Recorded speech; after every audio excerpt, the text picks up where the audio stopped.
जरा थोडी आधी जागा करून घेतो.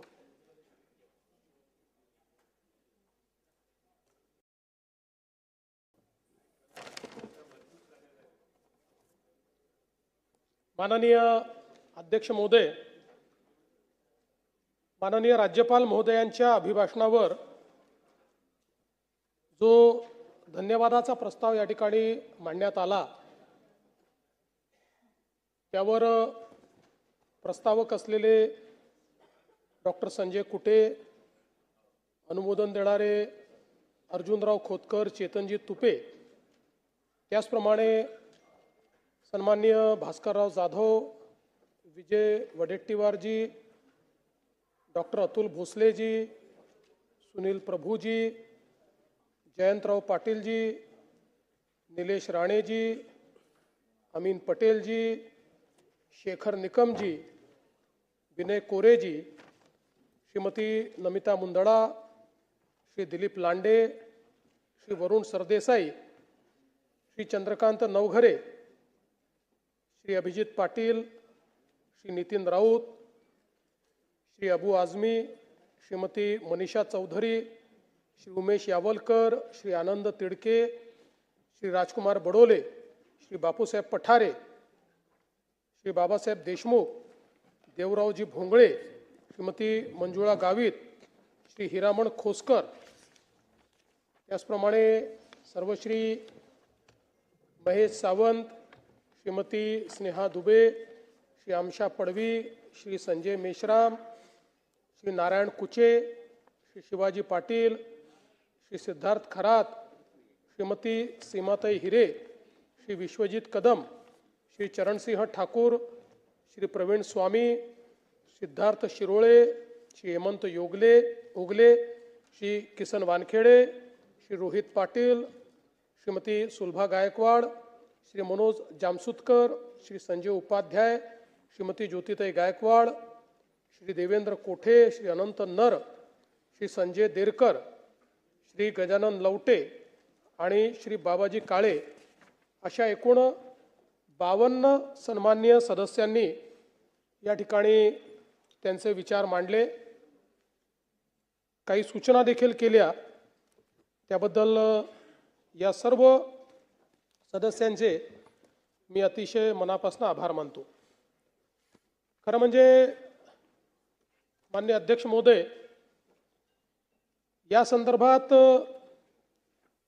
ही सगळी चर्चा पाहिल्यानंतर आणि एकूणच आमच्या विरोधी पक्षाचा सूर जयंतराव पाहिल्यानंतर मला असं वाटलं की विरोधी पक्ष भ्रमितही आहे आणि संभ्रमितही आहे.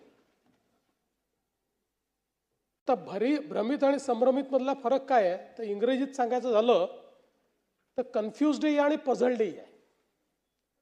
म्हणजे समजा एखादा व्यक्ती रस्ता चुकला तर रस्ता चुकल्यानंतर तो एका ठिकाणी आला, त्याला 2 रस्ते दिसले, कुठल्या रस्त्यात जाऊ असा प्रश्न निर्माण झाला तर तो संभ्रमित म्हणतो आपण. पण त्याच वेळी त्याला कुठेतरी पाणी दिसायला लागलं आणि त्या पाण्याकडे तो पाहायला लागला. नंतर जेव्हा त्याच्या लक्षात येतं की मृगजळ आहे तर त्याला त्या ठिकाणी भ्रमित असं म्हटलं जातं. त्यामुळे आमचा जो विरोधी पक्ष आहे तो आज भ्रमितही दिसतोय आणि संभ्रमितही दिसतोय. आणि म्हणून माझी सूचना आहे की भ्रमात राहून धावण्यापेक्षा संभ्रमातनं बाहेर पडण्याकरता शांतपणे विचार करून वडेट्टीवार साहेब आपले मुद्दे जर मांडले तर महाराष्ट्राच्या हितामध्ये तुमचंही कॉन्ट्रीब्युशन हे मोठ्या प्रमाणात वाढेल. त्याची अपेक्षा आहे, त्याची आवश्यकता आहे. आता बघा काय झालंय की $1 ट्रिलियन अर्थव्यवस्था, विकसित भारत, महाराष्ट्राची वाटचाल, या सगळ्या गोष्टींच्या संदर्भात एकतर विरोधी पक्षाच्या मनात फार मोठी गल्लत आहे, तो विषयच त्यांनी समजून घेतलेला नाही. किंवा आता मी असं कसं म्हणून समजून घेतलेलं नाही, इतके हुशार लोक बसलेले आहेत समोर, त्यामुळे ही देखील शक्यता आहे की त्यांना समजलेलं आहे पण लोकांना याच्यामध्ये संभ्रमित करायचं आहे. आणि म्हणून अशा पद्धतीनं मुद्दे त्या ठिकाणी मांडले जात आहेत. खरं म्हणजे मी असं म्हणेन की ही जी काही ट्रिलियन डॉलर इकॉनॉमी वगैरे आपण जी काही म्हणतोय, मंजिलें और भी है, रास्ते और भी है, मंजिलें और भी है, रास्ते और भी है, हम खड़े हैं जहां वहां वास्ते और भी है, बढ़ रहे हैं अब कदम, बढ़ रहे हैं अब कदम, उस मंजिल की तलाश में दिल में जुनून और इरादों में ताकत और भी है. म्हणून आमच्या मनामध्ये कुठेही शंका नाही, महाराष्ट्र देशातली पहिली सब नॅशनल ट्रिलियन डॉलर इकॉनॉमी होईल. भारत 5 ट्रिलियन डॉलर इकॉनॉमी होईल. ते तर 4 ट्रिलियनच्या पलीकडे भारत पोहोचलाच आहे.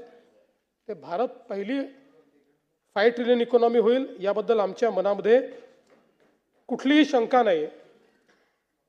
आणि म्हणून खरं म्हणजे या ठिकाणी या संदर्भातली सगळी माहिती मी आपल्याला देणारच आहे. आमच्या भास्करराव जाधवांनी या संदर्भात अनेक गोष्टी मांडल्या. मांडता मांडता त्यांनी वडेट्टीवार साहेबांनी छत्रपती शिवाजी महाराजांचा देखील विषय या ठिकाणी मांडला. भास्कररावांनी टिपू सुलतानचा विषय देखील या ठिकाणी मांडला. पहिल्यांदा तर मी एक गोष्ट सांगतो की आमचा आक्षेप कशाला आहे. आता टिपू सुलतान चांगले होते का वाईट होते याच्यावर आक्षेपच नाही, त्याच्यावर चर्चा कितीही करू. आक्षेप या गोष्टीला आहे की ज्यावेळेस कोणी हे म्हणतं की टिपू सुलतान छत्रपती शिवरायां एवढे मोठे राजे होते, याला आक्षेप आहे. ज्यावेळी असं म्हटलं जातं की छत्रपती शिवरायां एवढाच गुणगान टिपू सुलतानचा केला पाहिजे, त्याला आक्षेप आहे. आणि तुम्हाला एक गोष्ट सांगतो, दुर्दैवाने या देशाच्या इतिहासाशी जी छेडछाड करण्यात आली त्यामध्ये वर्षानुवर्ष आम्हाला हे शिकवलं की टिपू सुलतान महान राजे होते, पण हे कधी सांगितलं नाही की 75,000